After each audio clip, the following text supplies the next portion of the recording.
Let's take a look at how commonly strength training is approached in mainstream fitness. You generally have a set exercise performed with a specific technique, and often there's right and wrong ways depending on your perspective. And you do that exercise for reps, and often they're quite linear. So you have a start, a middle, and an end point. Most of the time we tend to focus on the start and the end, that signifying a rep, and then the more you can do, the stronger you are. There's a challenge with this approach I've found from personal experience after years and years of strength training and being stronger and having more muscles, but also feeling like shit. Feeling very tight, feeling very rigid, and just being locked into those set movements that I could do. You know, I could push well in this plane, but if I got out of here a little bit, I all of a sudden didn't have the strength that I could feel in this range. And the same in all sorts of different things. I got very good at heavy barbell squatting. Could do lots of weights, but then couldn't just lower myself down on one leg. I had no stability or balance. I didn't have strength outside of the gym. I didn't have strength outside of the very specific situation that I'd practiced it in. And the way I've noticed what can happen is that every time we strengthen the same linear exercise, it's like you carve a groove and you keep carving it and carving it and carving it until you're kind of sitting in this groove and it's really hard to get out of it.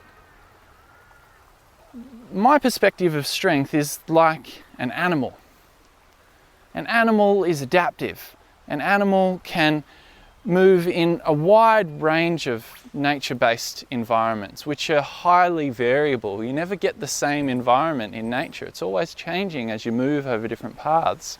So I asked myself, why am I strengthening my body like a robot? Why am I putting myself into a box as I strengthen it? And what if there was another way?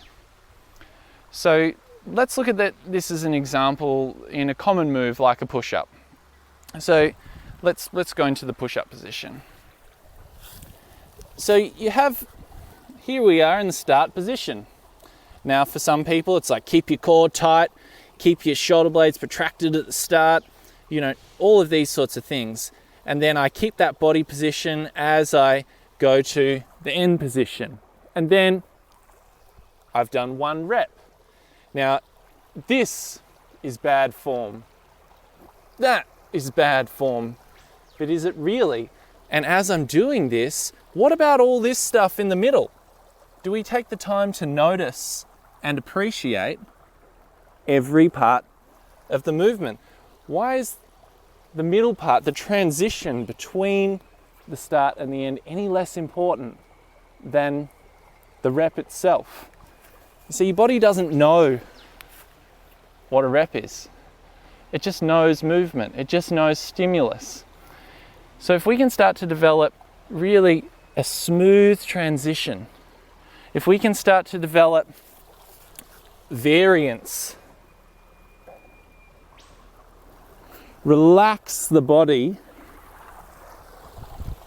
as we're strengthening it, then we can start to develop a more relaxed and fluid, strong quality that adapts to all sorts of different situations. So then we've got strength in a wider spectrum. So let's dive into this further in some activities ahead. The plank, common movement that you would really be familiar with, and let's dial it up. Let's turn it up to 11, and also let's explore the push-up.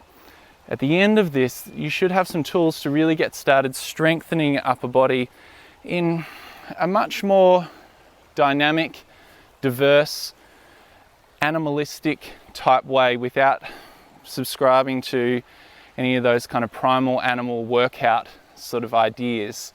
Then you can start to make it your own and just enjoy feeling powerful and confident as you move your upper body in a wide range of different situations.